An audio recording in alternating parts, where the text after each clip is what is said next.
अस्सलाम वालेकुम my YouTube family, कैसे हैं आप सब। उम्मीद करती हूँ आप सब बिल्कुल खैरियत से होंगे और अल्हम्दुलिल्लाह से हम भी बिल्कुल खैरियत से हैं। तो जनाब आज का व्लॉग शुरू हो रहा है शाम के टाइम से और यहाँ पर मैं पढ़ा रही थी बच्चों को। और बस बच्चों के फाइनल एग्ज़ाम्स तो होने वाले हैं, सारे उनके तकरीबन डेट शीट आ गई है और आज ही हमारों की भी आ गई है, लेकिन शुक्र है शादी के बाद ही स्टार्ट हो रहे हैं। और बस जनाब आज बनाई है खाने के लिए कड़ी और खाना वगैरह तो रेडी हो चुका था, तो मेरे पास थोड़ा सा टाइम था तो मैंने कहा चलो अपने जो मेकअप ब्रशेज़ वगैरह हैं वो धो लूँ, क्योंकि काफ़ी गंदे हुए थे और आगे फिर शादी आ रही है तो ज़रूरत भी है, तो साफ़ सुथरे ना हो तो फिर ये कलर अच्छे से लगता ही नहीं है। कलर लगाओ कुछ और आंखों पर कुछ और लग रहा होता है। तो आज फिर मैंने कहा चलो ये काम कर लूँ और पानी वगैरह मैंने गर्म कर लिया था और जल्दी से मैं आप लोगों को बता देती हूँ कि मैं कैसे इनको वॉश करती हूँ। तो नीम गर्म पानी कर लिया था और उसमें फिर मैंने डाला था बेबी शैम्पू और फिर सारे मैंने जो ब्रश थे ना वो बीच में इसमें ना भिगो के रख दिए थे कि अच्छे से ना उनमें से जो कलर वगैरह वो निकल जाए। और इस दफ़ा मैंने बेबी शैम्पू के साथ साथ जो होता है कंडीशनर, ये लॉरीज़ का मेरे पास पड़ा हुआ था तो मैंने ये भी थोड़ा सा डाला था बीच में, क्योंकि बाल तो मैंने कहा इससे बड़े ही सॉफ्ट हो जाते हैं, तो इनके जो ब्रश के जो ब्रेसल्स वगैरह हैं वो भी अच्छे ही सॉफ्ट हो जाएंगे। तो वाकई में बड़े अच्छे हो गए थे। मैंने इन दोनों शैम्पू और लॉरीज़ मैंने इकट्ठा ही मिक्स कर दिया था और फिर उनमें डिप करके रख दिया मैंने ब्रश को। और थोड़ी देर जब तक वो उनमें से सारा कलर वगैरह निकल गया फिर उनको अच्छे से साफ़ सुथरा कर लिया। मैंने कोई पैड सा रखा हुआ है, इसके ऊपर मैं करती हूँ। ये वैसे तो बर्तन धोने के हिसाब से होता है, तो लेकिन ये मेरे पास 3 का बैग था तो फिर मैंने एक जो सा ना, बर्तन तो इससे खैर बिल्कुल भी नहीं धुलते, तो फिर मैंने एक ब्रशेज़ वगैरह के लिए रख लिया था। मैंने कहा चलो इसके ऊपर ना छोटे छोटे से सिलिकॉन के बने हुए ब्रश वगैरह को ख़राब भी नहीं करेंगे और ये है कि ब्रश थोड़ा सा ना अच्छी तरह से साफ़ हो जाएगा, तो ये फिर मैंने इसलिए रखा हुआ था। और बस इसके साथ ही मैंने आज वॉशिंग मशीन भी लगाई हुई थी और एक बैच मेरा हो चुका था, जो थे बेडशीट्स वगैरह वो मैंने धो ली थी और बस अभी यूनिफॉर्म वगैरह धोने के लिए डाले हुए थे। और साथ जो लाइट कलर के कपड़े होते हैं ना वो भी मैं यूनिफॉर्म के साथ धो लेती हूँ कि अब बंदा कितनी दफ़ा मशीन लगाएगा। तो फिर बस ये भी कम्प्लीट हो चुके थे और अभी ये बाहर जाके फैला के आने और फिर आज बाहर की भी सफाई वगैरह करनी थी, तो बस वो सारे काम भी ख़त्म करने हैं साथ साथ। और बस जनाब रिमशा आई हुई थी तो आज उसने घर वापस जाना था, तो मम्मा और भाई आए थे कि चलो घर उसको ले जाएंगे। और फिर साथ मैं भी चली गई कि चलो मैं भी घूम फिर के वापस आ जाऊँगी, क्योंकि भाई ने वापस आना था तो फिर कह रहा था मैं तुझे वापसी पे ड्रॉप कर दूँगा। तो रात को फिर वहाँ गए और बारिश शुरू हो गई और फिर बस वापसी पे इस तरह बारिश ही थी तेज़। और अब ये है सुबह का टाइम और बच्चों का बना रही हूँ लंच बॉक्स वगैरह।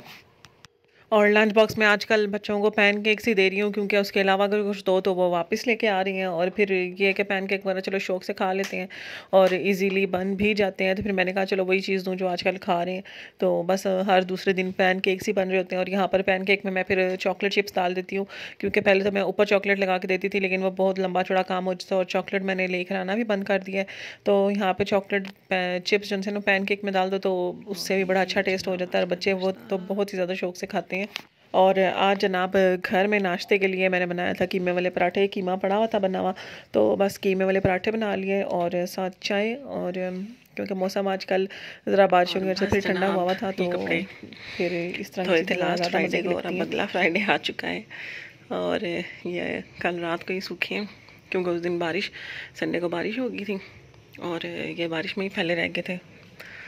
तो बस अब इनको समेटने लगी हूँ और जो दूसरे मज़ीद कपड़े गंदे हुए हैं इनको धोने के लिए डालूँगी। और ये जो है ना ये इस्त्री के लिए जमा हुए हैं, तो ये भी इस्त्री करूँगी, इनमें से भी निकाल के इस्त्री करूँगी और अगला बैच ज़रा धोने के लिए डाल देती हूँ।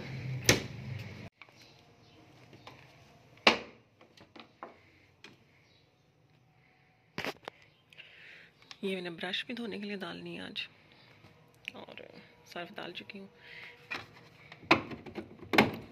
यहाँ पे मैं डालती हूँ विनेगर।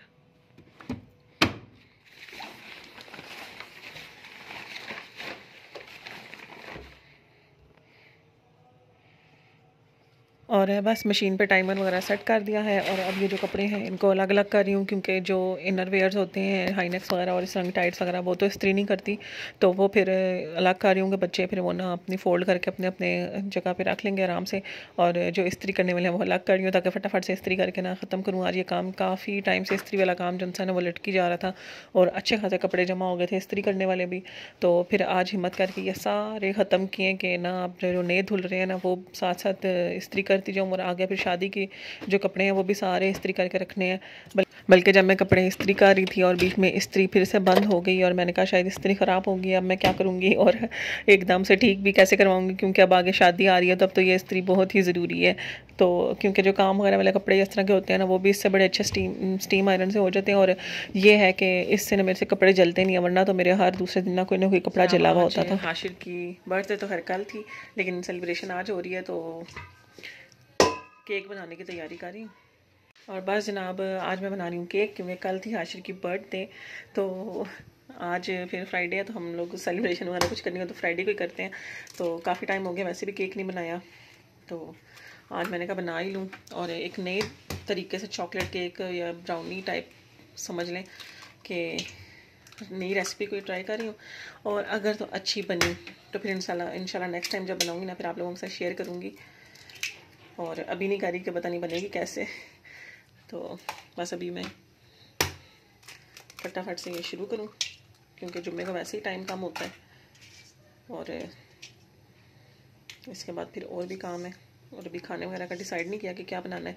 बाकी मैंने अंडे वगैरह निकाल लिए हैं, मैदा वगैरह भी मैंने छान लिया, ऑयल वगैरह और सारा कुछ निकाल के रख लिया और बीटर भी निकाल लिया अपना, पैन भी निकाल लिया। और जो देगचा है वो मैंने गर्म होने के लिए रख दिया है। तो बस ये जल्दी से तैयार करके ना मैं फिर आप लोगों को दिखाती हूँ। और यहाँ पर बस अंडे जो से ना वो अच्छे से बीट हो चुके हैं और थोड़े फ्लफ़ी से भी हो गए हैं और साथ ही चीनी भी हो चुकी है और ऑयल भी हो चुका है। तो अब जितने भी ड्राई इंग्रेडिएंट्स हैं ना वो सारे मैंने मिक्स करके पहले ही छान लिए थे और वो अब इसमें शामिल कर दूँगी और अच्छे से इसको ना हल्के हाथों से मिक्स कर लूँगी, ताकि जो अंडा फ्लफ़ी हुआ है ना वो वापस से बैठ ना जाए, तो उस तरह से फिर केक अच्छा नहीं बनेगा। और सारे इंग्रेडिएंट्स वो भी डाल दिए और मैं इसको मिक्स करूँगी। और ये पैन में डाल चुके हैं और अब इसको हम रखेंगे अपने देगचे में। पहले ढक्कन तो उठा लें यार, ये जो काम है ना ये जल्दी जल्दी से करना है कि जो हीट है ना वो निकल ना जाए। और हाथ साथ बचा के ये रखते हैं, कवर कर देंगे और ऊपर से भी कवर शवर करके ना ये रख लेंगे हम ऊपर इसके, ऐसे कोई भी वेट रख लें।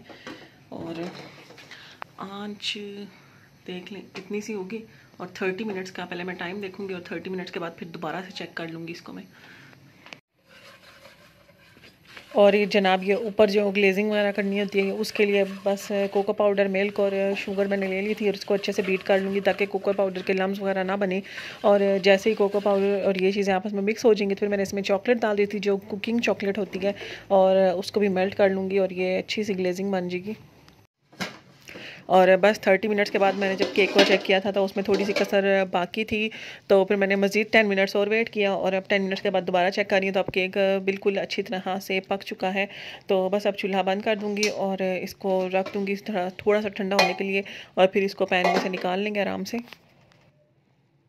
जनाब यहाँ पे बन रही है कढ़ाई और इसमें मैंने सारा कुछ डाल के चढ़ा दिया है और अब ये आहिस्ता आहिस्ता पकती रहेगी। तो फिर इससे अगला काम करेंगे शुरू। और साथ ही केक भी रेडी हो चुका है, इसकी जो फ्रॉस्टिंग थी वो भी रेडी हो चुकी है। बस अभी कटिंग इसको इस पे लगाने लगी, इसमें से निकाल के।